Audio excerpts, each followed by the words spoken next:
All right, good evening, everybody. Good to see you. Welcome to Crossover once again. It is Monday night, December the 14th. If you have a quiz for me, if you were here last week and picked up a paper quiz, bring that up to me. I'll take it now, right? And if you were online last week, then it is online, and your directions were to simply take it and then send it to me on email or something like that. So that's due. So get it done if you get home tonight. Try to get it done as soon as possible, right? So I'll check those off and get those things squared away. So if you're watching from home and you didn't take the quiz yet, it's at the end of the video. That's where it's located. All right, you're going to need a Bible handy. So open a Bible up to Exodus. We're going to start in chapter 16 tonight. Exodus 16, Genesis, Exodus, second book of the Bible.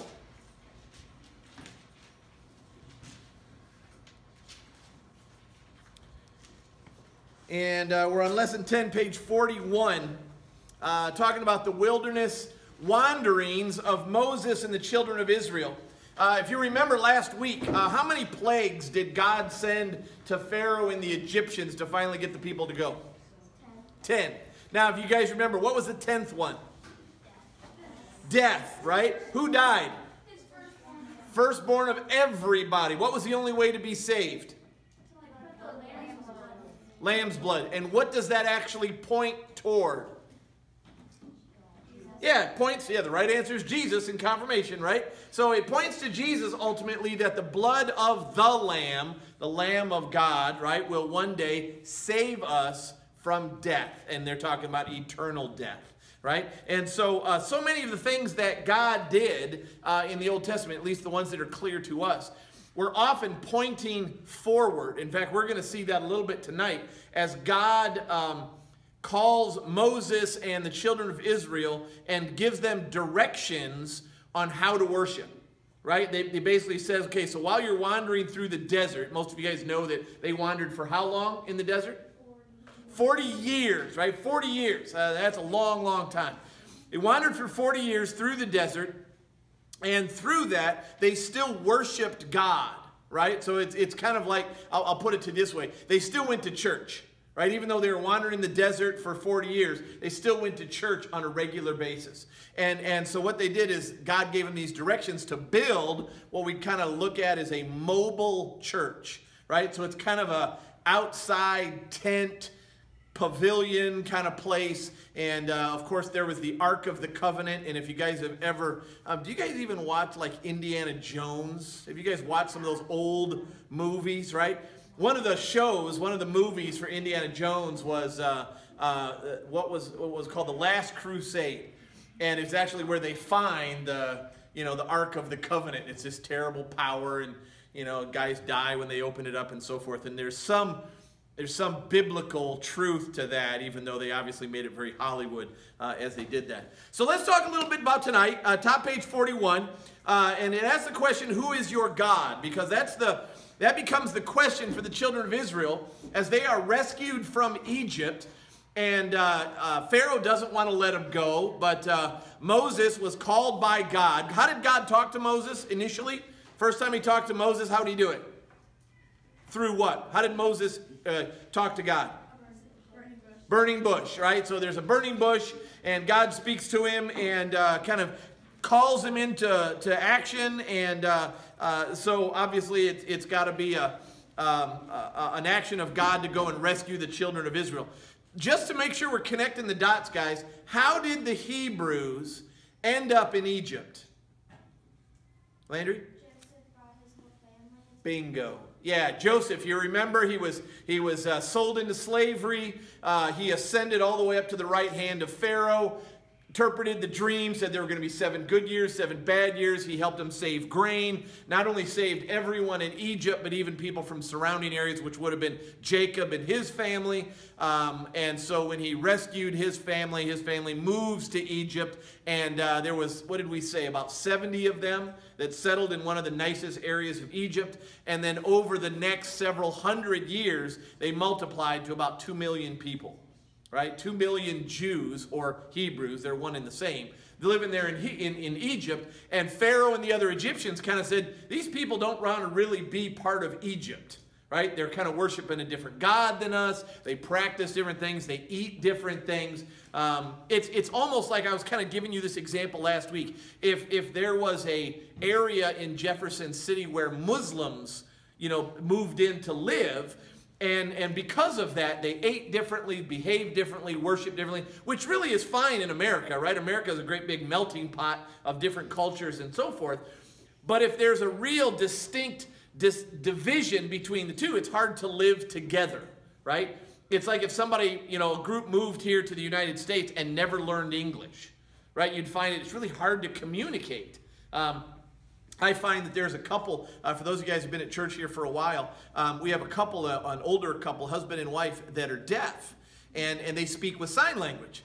And I don't know a whole lot of sign language. So they'll come Sunday nights. I have Sunday night communion here and so forth for people that, don't come to church yet because of the pandemic and so forth. And they come in and they try to talk to me, and I kind of go, Merry Christmas, I can get that, or I say, I say, good evening, and I could say some of those things, but I can't carry on a conversation because I don't know enough sign language.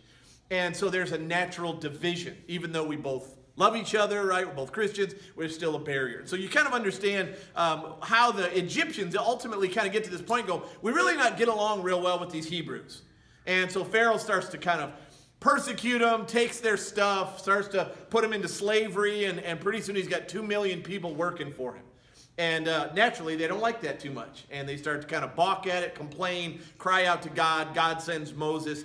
Because again, God's people are the Hebrews. Now, when I say they're his people, it doesn't mean that they're special over and above other people. It's just the ones that God says, I want you to tell other people about me. That's what makes them special, right? So for those of you, you guys know that you're on a track right now to be confirmed. Okay? And so when you're confirmed, the church is going to stand up behind you, so to speak, and say, you are now ready to go and make disciples. Even though you can still be witnesses and testify to your faith now. We kind of said, we've taught you most of what we're going to teach you, the basics, right? And then hopefully we're going to keep teaching you. That's why adults keep coming to church, because they keep learning. But as we set you free, then we kind of say, okay, now you're ready to go and do this, right? But you are the chosen people of Faith Lutheran to be the witnesses, right? And because we've trained and taught you, we're like, now you're supposed to go do that. It's not different. Some of you guys are playing sports right now. If you're on a team, right, they kind of go, you need to go play, right? You're on the team, right? So if the coach puts you in, they're kind of like going, you need to play while you're out there, or you need to cheer when you're there, or, those things. You're like, you got to do the things that you've been called or chosen to do. Right? And that's just kind of the way it is. All right. So let's jump down to the big picture, since I spent some of my time talking here. Would somebody read that, the big picture, the orange one there? Shiloh, would you please? God sets his people free from slavery in Egypt. Now Moses leads them into the wilderness, slowly heading towards the promised land. Very soon the people began to grumble against Moses and Aaron, saying they are thirsty and hungry. This is just the beginning of the complaints that God's people were hurled at Moses and Aaron and God. God is patient, giving them quail and daily manna to eat and water to drink. Moses brings the Israelites to the base of Mount Sinai. Moses goes up to God on the mountain while the people stay below. With cloud and smoke fire, God renews his covenant with people. He tells them how to live as his chosen people. God himself writes his law on 2 stone tablets, the 10 Commandments. The people grow impatient when Moses takes a little longer than they would like on the mountain with God. They break commandment number 1. You shall have no other gods. God is angry with the Israelites, but Moses intercedes for them. God shows mercy. God tells Moses and the people to build a sanctuary tabernacle where God will dwell with his people. Very good. So there's kind of the overview. So let's take a look at the details. Turn the page for me if you would. 42, you're going to see a map down there at the bottom. You're going to see that's the direction that the children of Israel, the Hebrews, the soon-to-be Jews, that's the way they traveled. Look where they went, from the Nile River Delta. Do you see how all those rivers kind of break out? right? That's one of the reasons that that's such a lush place, is because it has lots and lots of water. Even though if you step outside of that area, it's desert. But where the water is, obviously plants grow, animals grow. It's a very good place to be. The land of Goshen is actually where the Hebrews had initially settled. And so once they leave from the city of Ramesses, right, that was one of the names of one of the pharaohs, and then they travel in that red line. You can see where they cross the Red Sea, right? That's where Moses parts the Red Sea by God's power, and they walk across on dry land, and Pharaoh and his armies follow in afterwards, and the water collapses and destroys them and so forth. And then they travel on that red line all the way. Where are they going, by the way? Yeah, they're going to a particular region, but where they're headed ultimately is the Promised Land. Right? God has said, you're going to be rewarded, in a sense. I'm going to provide this for you. So there's a place for you. All right? And so he's on his way. And we're going to kind of talk about how that happens. Now, 2 months after the Israelites, here it says God's provide. After the Israelites have been delivered by God from slavery in Egypt, they complained against Moses and Aaron, saying they wish they had died in Egypt rather than be hungry in the wilderness. And God used the situation to test his people. All right, Exodus chapter 16 is where we're going to be. What I'd like you to do, how many do we have? 1, 2, 3, 4, 5, 6, 7, 8, 9, 10, 11, 12, 13, 14. Everybody's going to read 3 verses of this, right? So Exodus 16, getting verse 1, and I'm going to just start over here on my left with Parker. Read 3 verses, right? And then go to Bodie, and then Jace, and so forth. Just go around. Right? 3 verses. Chapter 16, start with 1. Just keep cruising through it. Nice and loud, please. They set out from Elim. Yeah. Elim and all the courageous of the people of Israel came to the wilderness for Sin, which is between Elim and Sinai. From the 15th day of the 2nd month, after they had departed from the land of Egypt, and the whole Congregation. grumbled against Moses and Aaron in the wilderness. And the people of Israel said to them, would that we have died by the hand of the Lord in the land of Egypt, when we sat by the meat pots and ate bread to the full? For you have brought us out into the wilderness to kill this whole assembly with hunger. All right, stop there. So what we have is we have them. They've been rescued from Egypt. They've been suffering for centuries, right? 700 years, 700 years.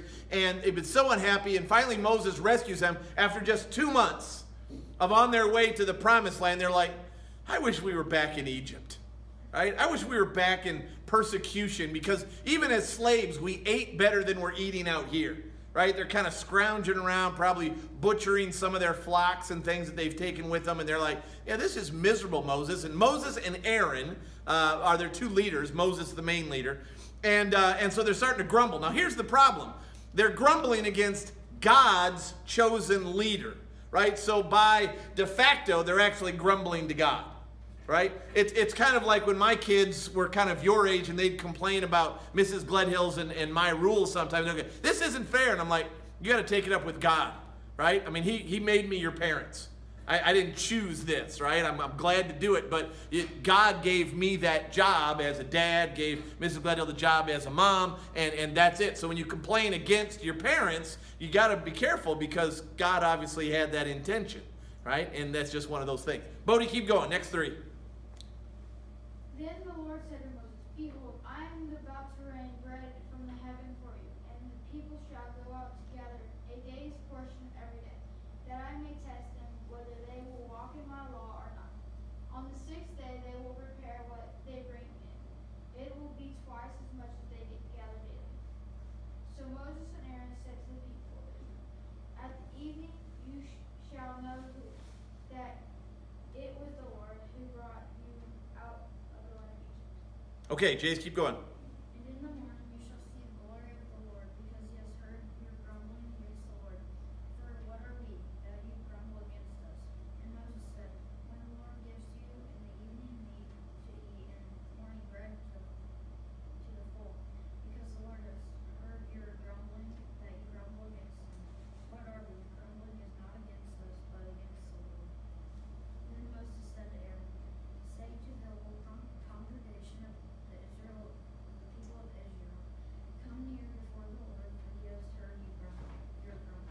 All right, Landry, pick it up. Verse 10. As soon as Aaron spoke to the whole congregation of the people of Israel, they looked down towards the wilderness, and behold, the glory of the Lord appeared on the cloud. And the Lord said to Moses, I have heard the grumbling of the people in Israel. Say to them, at twilight you eat meat, and in the morning you will be filled with bread. Then you shall know I am the Lord your God. And the evening quail came up and covered the camp, and in the morning dew lay around the camp. And when the dew had gone up, there was on the face of the wilderness a fine flake white thing, fine as frost on the ground. When the people of Israel saw it, they said to one another, What is it? For they did not know what it was. And Moses said to them, It is the bread that the Lord has given you to eat. This is what the Lord has commanded. Gather of it each one of you as much as he can eat. You shall each take an omer according to the number of the persons that each of you has in his tent. All right, stop there. Leah, keep going. And the people of Israel did so. They gathered some more, some less. But when they measured it with an omer, that whoever gathered much had nothing left over, and whoever gathered little had no lack. Each of them gathered as much as he could eat. And Moses said to them, Let no one leave any of it until the morning. All right, stop there. All right, Chloe, pick it up. But they did not listen to Moses. Some left part of it till the morning, and it bred worms and stayed. And Moses was angry with them. Morning by morning they gathered it each as much as he could eat. But when the sun grew hot, it melted. On the sixth day they gathered twice as much bread, 2 omers, whatever that word is, each. And when all the leaders of the congregation came and told Moses, Okay, stop there. Shallow, keep going. he said to them, This is what the Lord has commanded. Tomorrow is a day of solemn rest and holy Sabbath to the Lord. Bake what you will bake and boil what you will boil. And all that is left over lay aside to be kept till the morning. So they laid it aside till the morning, as Moses commanded. And it did not stink, and there were no worms in it. Moses said, Eat it today, for today is the Sabbath to the Lord. Today you will not find it in the field. Good. And Joe? 6 days you shall gather it, but on the seventh day, which is Sabbath, there will be none. On the seventh day some of the people went out to gather, but they found none. And the Lord said to Moses, How long will you refuse to keep my commandments and my laws? See, the Lord has given you the Sabbath. Therefore on the sixth day he gives you bread for 2 days. Remain each of you in his place. Let no one go out of his place on the seventh day. Okay, Ava, last two. Last two. Yeah, the last two verses, right? 31. So the people rested Mhm. on the seventh day. Now the house of Israel called its name Manna. Mm-hmm. It was like Coriander. coriander seed. White in taste, it was like wafers made with honey. Okay. All right. So a lot going on there. Well done, everybody. I want you to write at the top of your page there in your workbook. I want you to write the word manna. Right? M-A-N-N-A. Manna. And I'm going to tell you what it means. It's a Hebrew word, and it means, what is it? That's actually what it means. What is it? So if you're looking at something and go, what is that? You could go, manna. Right? Manna is Hebrew for, what is it? Okay? Right? M-A-N-N-A. So right down the top, that's going to be a question somewhere down the road. But manna means, what is it? Because they've never seen anything like this. We don't know what manna looks like, other than that description that Ava just read. Right? Is that description that it's like coriander seed, little tiny beads. It looks white. It's flaky. It would show up in the morning once the dew kind of lifted, like we have dew in the morning, at least when it's warm out. We have frost in the morning now. And then by the end of the day, it melts, right? Not because it's liquid or anything else. It just goes away. So every day, at least 6 days a week, there's manna, right? And it just covers everything, and they scoop it up. And have you guys ever eaten malto meal? Do you guys know what malto meal is? You got to get in a bowl. It's like little white. You pour hot water in it. It kind of looks like porridge or oatmeal or something. Anyhow, I would imagine that might be what manna looks like. I don't know what it tastes like, other than like it's kind of honey, sweet, and so forth. But you understand, if you had to eat nothing but oatmeal, right, for 40 years, you're probably going to get a little tired of oatmeal, okay? And yet, God provided it, and He did this in a way. He said, listen, it's not glamorous, but it's my provision. And every day, for 6 days, you have it. So he says on the seventh day, what's special about the seventh day to God? Rest. It's a day of rest. Don't even go out and collect any. So on the sixth day, he said, collect twice as much. One amount you need for this day, and then the next amount is for the day of rest. So you have food. You don't have to starve, right? But don't go out and collect any. And if you try to collect more than you need and you keep it back, what would happen to the stuff that you kept? Did you guys catch it when people were reading it?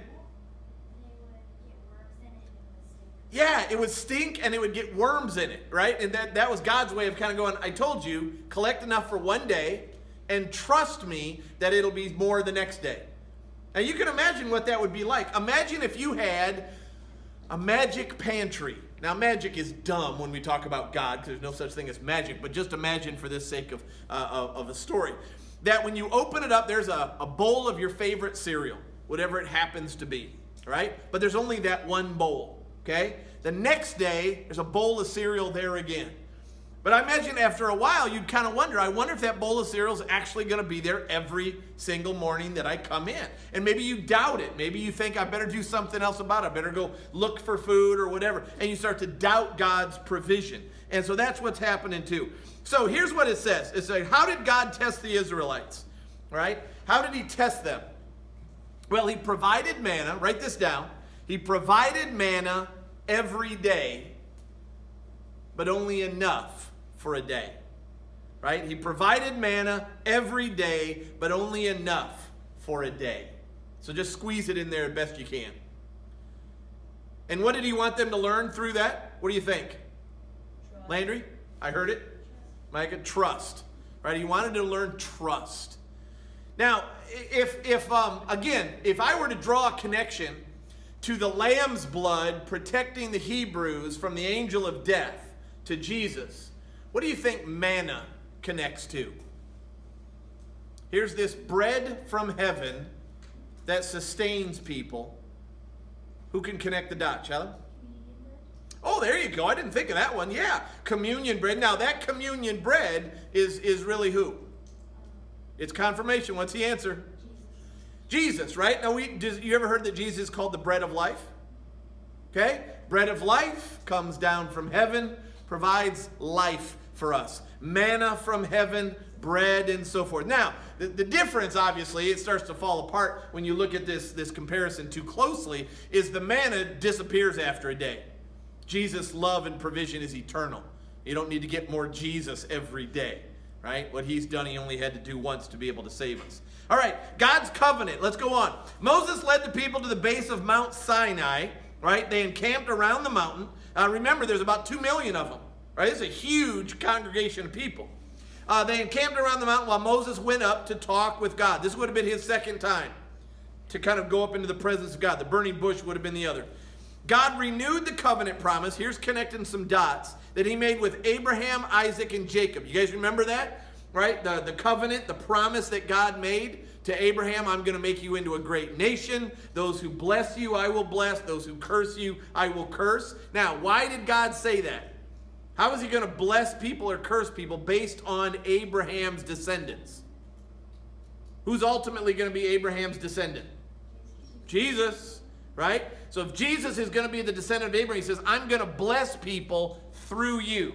And that's why Abraham was really pretty concerned about not having any heirs early on. Remember, he didn't have a child, didn't have a son, and eventually he had Isaac, right? And then God says, go up on a mountain and sacrifice him, right? Take his life on an altar. And he's like, you told me I was going to be the father of a great nation and descendants as numerous as the stars in the sky, and now the one son that's going to carry my name and bloodline, you're asking me to kill him. And obviously God, stops it right at the last minute and demonstrates his faithfulness and his willingness to follow God, right? That Israel would be God's chosen people, that they would inherit the promises given to the patriarchs. Patriarchs are Abraham, Isaac, and Jacob. That they would be a holy nation and a kingdom of priests. All right, Exodus 19. Jump there, please. You're in 16. Go to 19. Go to 19, and let me just pick it up over there. Abby, would you start? Read 3 verses for me.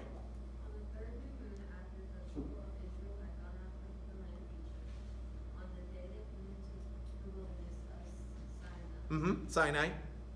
They set out from Rephidim. Rephidim and came to the wilderness of Sinai. Yeah, kind of the A is silent. and they encamped in the wilderness. There Israel encamped before the mountains. When Moses went up to God, the Lord called him out of the mountain, saying, "This you shall say to the house of Jacob, and tell the people of Israel." All right, stop there. All right? Cameron, pick it up, please. 4, 5, and 6. You yourselves have seen what I did to the Egyptians, and how I bore you on eagles' wings and brought you to myself. Now therefore, if you will indeed obey my voice and keep my covenant, you shall be my treasured possession among all peoples, for all the earth is mine. And you shall be to me a kingdom of priests and a holy nation. These are the words that you shall speak to the people of Israel. Okay, so God speaks down from the mountain to everyone and tells them, by the way, Moses goes up onto the mountain to talk to God, and God says to the people, through Moses, he says, nobody else is allowed up on the mountain. Nobody. In fact, if you step a foot on the mountain, you'll be killed. Right? Now, that's not God being cruel, that's God being holy. Right? Holy means perfect. It means what I say goes. Right? I don't know if you guys have that kind of experience with, maybe your parents or a coach or a teacher, that they're kind of like, when I say this, that's it. That's just the law. If I say don't touch that and you touch it, there's a consequence. It's not, I'm going to tell you one more time. I went to the grocery store about a week ago, and I was down the bread aisle. I was picking up some groceries, go home, and there was this mom, and she had like 3 kids kind of all screaming and climbing all over the cart, and she must have told this one little boy like 8 times, "This is the last time I'm going to tell you, behave." And then 5 seconds later, she said it again. "I'm serious. This is the last time I'm going to tell you." After a while, he kind of learned, this isn't the last time. You're going to just keep saying it, and nothing's going to happen, right? God's not like that. God's holy, and he says, this is what I say, end of story. Now, here's what I want you to understand, because as Cameron was reading here, it talks about that this nation is going to be a kingdom of priests. Okay? So here we are in Exodus, and what a priest does, take a look here in your workbook, right underneath Exodus 19, 1-6. In the Old Testament, priests acted as go-betweens or mediators. That's what a go-between is. Between God and the people. Okay? So if we were in the Old Testament and I were a priest instead of a pastor, they're maybe similar. What that would mean is that God would speak to me, and then I would tell you what God says. That's the job of a priest. And kind of leads people in worship and so forth. But that's how they worked it. In fact, do you guys, some of you guys might know the history and so forth. Do you remember who the first king of the Israelites is, Landry? It was Saul. Right? Saul, and then David and Solomon and so forth. But when they first wanted a king, right? They wanted a king. God told them, he said, you guys don't want a king. Use the priest. That's what I've set up. I'll talk to the priest. Priest talk to you. And they're like, but everybody around us has got a king. We want a king. He's like, you don't want a king. Right? The king doesn't necessarily answer to me. The priest answers to me. That's the line that you want. And he goes, no, everybody around us has got a king. I want a king. And then finally God said, okay, you're going to get a king, but it isn't going to be good, right? You're going to have some struggles. There's going to be difficulties. I think about that sometimes as my own commentary. Whenever there's a presidential election, right? There's always a group of people that are unhappy with the results, right? And here's what I know to be true. God uses every leader of every country in history. And it doesn't mean that they're all good. Right? It doesn't mean that if you vote for somebody, you're like going, oh, they're the best king or president or prime minister, whatever country you happen to live in, and go, that's good. Sometimes God lets bad leaders, right, assume control because it disciplines us. It teaches us something. If you guys have ever had a really hard teacher or a really difficult coach, right? Someday you're going to have a real challenging boss. That you can't just quit and walk away. You sometimes got to go, I'm going to have to learn to kind of toughen it up under this person. They're going to be a challenge. They're going to push me. I'm going to learn something from this. But it might not be enjoyable, right? And so that's kind of the deal. So what did God mean when he said that the nation of Israel was to be a kingdom of priests? Here's the key. So jot this down somewhere in the margin. The kingdom of priests. They are the go-between God and all people. They will be the go-betweens between God and all people. Okay? That's why God ultimately chose the Hebrews as his chosen people. Right? He chose them because he says, listen, I want to become known to the whole world, so I've got to get known through a few people. Okay? It's like, you guys have played the game. We don't play it much anymore. It's such a childish little game. Telephone. Get a line of people. You tell one person, they tell the next person, da-da-da-da-da, and so forth. It's not that much fun if I said, guys, right here, right now, we're going to play telephone. Everybody repeat this. Mary had a little lamb. Her fleece was white as snow. Well, you're all hearing the exact same message at the same time. It's not really like telephone. Now, if I had you line up and I told Micah, right? Micah kind of represents the Hebrews.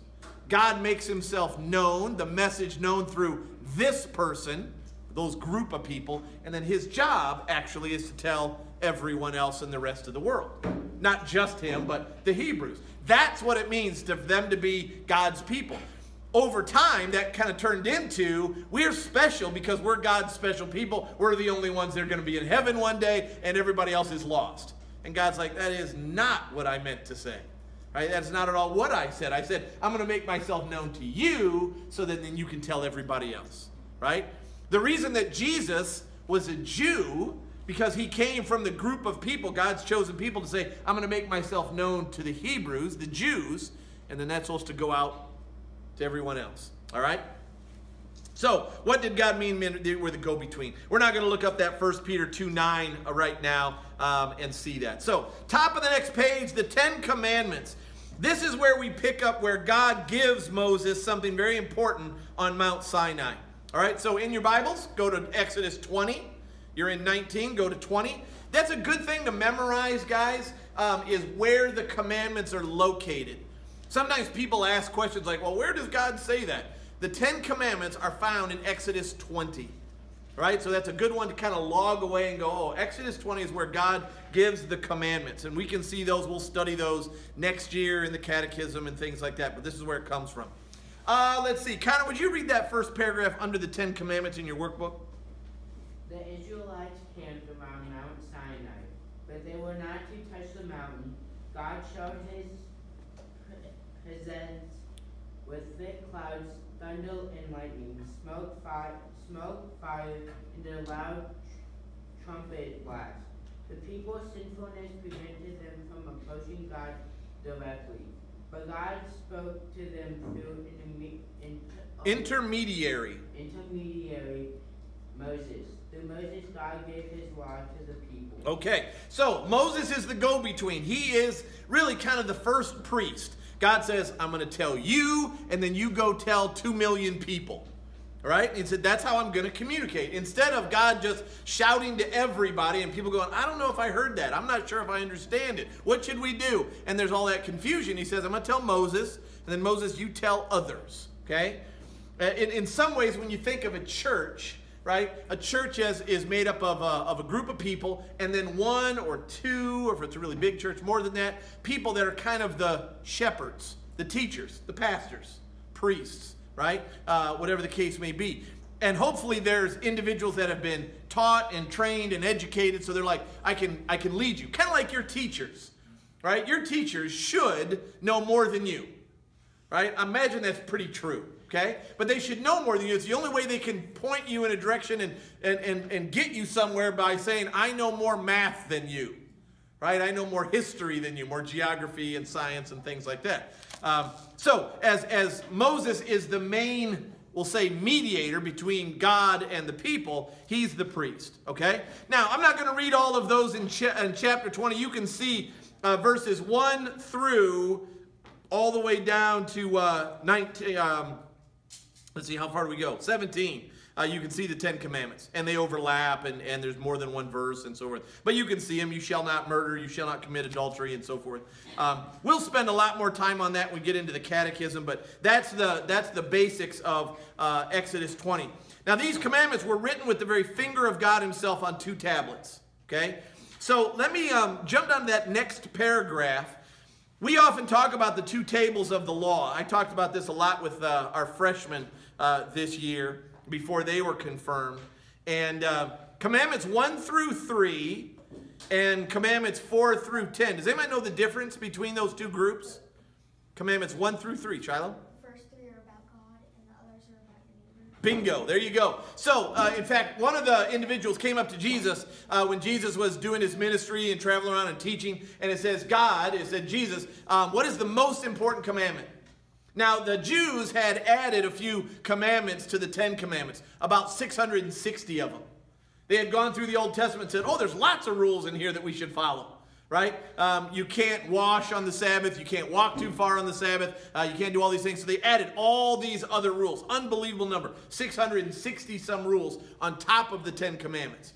And so this guy comes to Jesus and goes, well, you're a rabbi. You're a teacher. He didn't think he was the Savior, but a smart guy. And he said, what's the most important commandment? And Jesus said this, love God with all your heart, mind, soul, and strength. And the second one is just as important, love your neighbor as yourself. So what he was saying is love God, love your neighbors. Now, based on what Shiloh just correctly pointed out, what was Jesus saying is the most important commandment? Love God and love your neighbor. What's the most important, Jace? All of them. All 10 of the commandments. He was like, it's not like the 4th one, or it's the 7th one, or it's the 1st one. He said, you know what the most important commandment is? These. The way I gave them to you. Right? The 10 commandments. Follow those. All right? And get that. All right. Then there's the golden calf. Now, jump ahead. Way ahead. 32. Right? Exodus 32. Long ways up there. Right? So all of that between 20 and 32. A lot of history. Wandering through the desert. A lot of things going on. A lot of complexity. But in 32, what we have is the Israelites get tired of Moses being up on Sinai. Right? They get distracted. And we kind of joke about this sometimes when we, you're paying attention to something and then something distracts you, right? Something shiny, something moves, right? And you're like, oh, I'm distracted. Oh, I'm sorry, I wasn't listening because something was going on. That's really what's happening to the children of Israel here as well. Moses is gone longer than they think he should be. I don't know what you think an amount of time to go talk to God is. But as they're up there, they complain to Aaron, who is down there with them kind of babysitting, so to speak, 2 million Hebrews, and says, we need an object for our worship, right? We need something to look at, because God is the God of Abraham, Isaac, and Jacob. He said he is I am, right? Remember, what's that special word for I am? It's those 4 Hebrew letters. Yahweh, right? You remember that? Yahweh, that special word. But see, that's a name, but what do we look at? Right? What does God look like? Well, the reality is God doesn't have a form. He's not bound by a shape. But they said, we need something to look at. And so they decided to take all their gold jewelry, melt it down, hammer it together so it looks like a calf. Right? They decide that the calf is going to be the cool image to look at. Now, whether they applied that to Yahweh or whether they just decided it was going to be their God, their good luck charm, they started to kind of worship it. Dance around it and carry on and so forth. So when Moses comes down off the mountain after just talking with God, here's the people dancing around and paying a whole lot of attention to this calf figure. And Moses just loses his mind. And God does too, and he's going to destroy the people. And Moses is angry. It's kind of like your parents going away for the night, for a date night, and they leave you with the rowdy babysitter. Right? And they come home and you're swinging from the lights and, there's toilet paper all over the place and, you're doing a slip and slide in the living room and so forth. Your parents kind of come by. They don't come home and go, hey, that looks like fun. They come in there and they're kind of going, you need to go get a shovel, dig a hole in the backyard, and lay down because you're dead. Right? And they're upset. So naturally, Moses comes down from the mountain as their parent, right? And in a sense, and says, that is it. And God says, I'm going to destroy them all. And then Moses goes, no. Please, if you destroy them here, people will learn that your people that were meant to be your representative to this world, you destroyed them. And what does that say about God? And God relents. Now, God knew he was going to relent, right? God's God. He knows what's going to happen. But nonetheless, he kind of he relents and kind of backs off on that. Next, page 43. In that blue box, the Ark of the Covenant, I mentioned this a minute ago. This is about the size of a toy chest. If you guys ever had a toy box at home that could hold a fair amount of toys and so forth, that's kind of what the Ark of the Covenant would have looked like, right? Something good enough that would hold, I would imagine it's kind of that wide, that long. There's actually dimensions that God gives in the Bible, but it's enough to where it'd take a couple people to carry it. Now, if you know anything about the story, no one is to touch it, right? Because inside it says here, it contained the stone tablets of the 10 Commandments, the very stones that God wrote the 10 Commandments on, a jar of manna, right, inside. What does manna mean? What is it? There you go. And Aaron's rod. Now, we didn't talk about the story, but Aaron, there's a particular miracle that this rod suddenly blossoms and sprouts flowers and so forth during a certain miracle to demonstrate God's provision. And that's all in the Ark of the Covenant. And because those pieces and things represent something that God has given them and it's really special, God gave a rule never to touch it. Ever. Don't touch it with your hands. And so forth. So they had these little rings on all four corners that you'd have to snake these wooden poles through and then lift it up with these poles without touching the chest stone. That's how they'd carry it around from place to place as they wandered in the desert. Right? So every time they moved from here to there, they'd have to carry it. There was actually a time for King David, and as King David was moving the Ark of the Covenant, understand that's a ways down the line time-wise, he was moving the Ark of the Covenant back to Jerusalem to be in the temple where it belonged, right? It's supposed to be in the Holy of Holies. We'd say up on the altar in church. That's the Holy of Holies for the temple. And as it was being carried on a wagon with a couple of oxen, right, it hits a bump and the Ark of the Covenant starts to lean. And this guy named Uzzah, right, it's his name, and he goes up and he catches it with his hands, right? And as soon as Uzzah touches it, bam, he's just struck dead, right? Dead on the ground. And everybody just stops and kind of goes, well, that was uncomfortable, right? And just because the rule was don't ever touch it, right? And then we would read that story and we'd kind of go, well, God, that seems a little unfair. The Ark of the Covenant might have fallen, right? The problem is how they were transporting the ark to begin with. On the back of a wagon with oxen pulling it instead of how God had told them. Take the poles through it, 4 priests carry it, this is how you do it. It's reverent, it's the way it's kind of like, and I don't mean to be disrespectful, you mentioned communion, right, the Lord's Supper. Could you imagine if we weren't very reverent at communion time, right? That I'm just up there with the wafers, just doing this as people are coming up, you go, that seems a little disrespectful, right? I mean, if we really do believe that it's the body of Christ, and it is, right? And then we treat it in a way that is somewhat haphazard and careless, I think that would really dishonor God, right? And I don't know that he'd strike me dead, but certainly there would certainly be an actionable attitude, I think. All right, so then we go into the tabernacle. And that was something that we understand was required by God. Exodus 25. Go backwards now. I know we jumped ahead there. Go back to Exodus 25. Exodus 25, 1 through 9. Micah, would you just knock that whole thing out for me real quick? The Lord said to Moses, "Speak to the people of Israel that they take for me a contribution. From every man whose heart moves him, you shall receive the contribution for me. And this is the contribution that you shall receive from them: gold, silver, and bronze, blue and purple and scarlet yarns, and fine twined linen, goat's hair, tanned ram skins, goat skins, acacia wood, oil for the lamps, spices for the anointing oil, and for the fragrant incense, onyx stones and stones for setting, for the ephod and for the breastpiece.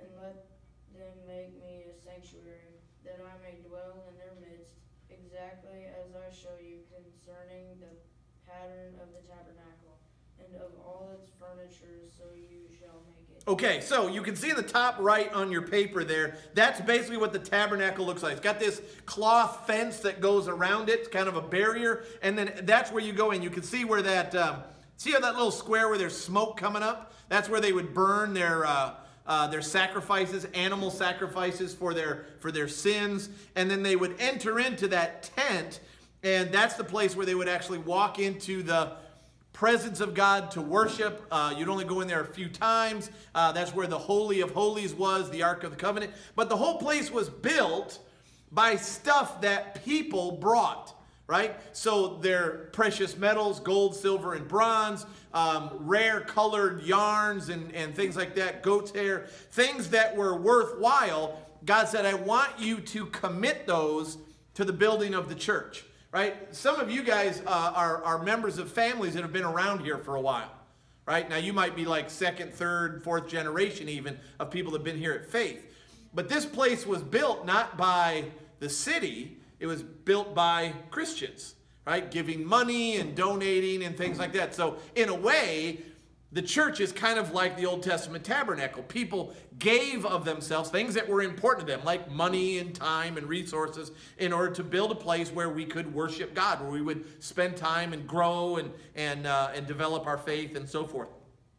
So, what was the Sabbath? Just to be clear, the bottom of that paragraph under the tabernacle, it talks about that in Exodus 31. We're not going to look at that right now. But remind me one more time, what was the Sabbath? Right, a holy day, a day of rest, a day to focus on God. Jot that down, right? It's a holy day to the Lord, right? A holy day to the Lord is the Sabbath. By the way, where did that plan or where did that structure come from? The seventh day being a day of rest. Where did it start? Creation. God created in 6 days, rested on the seventh. He didn't rest because he needed it. He rested because we need it, all right? And it says, why did God want people to keep it? Why do you think? Why every 7 days have a day of rest? Let me ask you guys this. You guys go to school for 5 days. What do you look forward to? The weekend. Yeah, you look forward to weekend because it's a change. There's some rest. Now, it might not be sleep. It's just different things. Sometimes you're like, no, I'm real busy on the weekends and so forth. But it's not school. Right? And so you're like, I look forward to the weekends. Even if the weekend is active and busy, you're like, I look forward to that. School is work, right? And it is. I mean, you know, most people kind of work Monday through Friday, most of the time. And then there's that other time, right? And that time should be a time to refresh yourself, to kind of clear your mind. It's not as rigid as school and it be brain dependent. All right, so then we have the spies and the 40 years of wandering. Keep in mind, we're not wandering for 40 years yet. This has only been a few months, going from Egypt to the Promised Land. Here's what happens. God commanded Moses. This is Numbers 13. By the way, we've jumped from Exodus to Numbers. We're not going to read there right now because it's 2 chapters. God commanded Moses to send 12 men. Any idea why 12 men? Can I jump? 12 tribes. Remember, Jacob had 12 sons. They're all broken up by those tribes. So that means there was a tribe of Joshua, there was a tribe of Simeon, and so forth. God commanded Moses to send 12 men, one from each tribe of Israel, into Canaan, which is the promised land, to spy on the land. He says, go in there and look and tell us what it looks like. This is the promised land. Nobody had seen it yet. Moses hadn't seen it. None of the tribes have seen it for several generations. After 40 days, they returned with a report that the land flowed with milk and honey.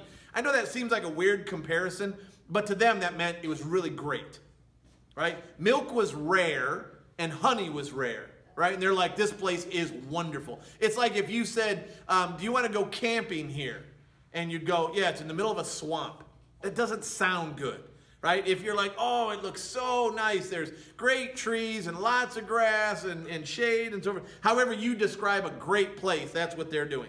But 10 of the 12 spies, okay, so 10 out of the 12 were so intimidated by the size and strength of the people in Canaan, they refused to go in and conquer the land. Now, what's wrong with that mentality? What has God told them? What did God tell them about the promised land? Yeah, it'll be amazing. The whole point, guys, is it's the land that God promised them. It's called the promised land for a reason. It's not, oh, it's really nice. You guys can't go in, but it's really nice. That's like standing around the outside fence of Walt Disney. You know, Disneyland, kind of going, oh, it looks so cool in there, right? Instead, God says, no, I'm going to give you this land. Now go check it out, and then after 40 days, come back and tell me what you think. They come back, and they're like, they're too big, the people that live there. They're scary looking. They're huge numbers. They're bigger than us. There's no way we can do it. And then so Joshua and Caleb, they come back, the other two, right? And they come back and they're like, yeah, they're big. Yeah, they outnumber us. But God said we could have it. And so Joshua and Caleb are faithful. The other 10 spies, they're kind of like going, we shouldn't go in. We shouldn't go in. Even though God said we could have it, I don't believe it'll be safe. And so God causes the punishment to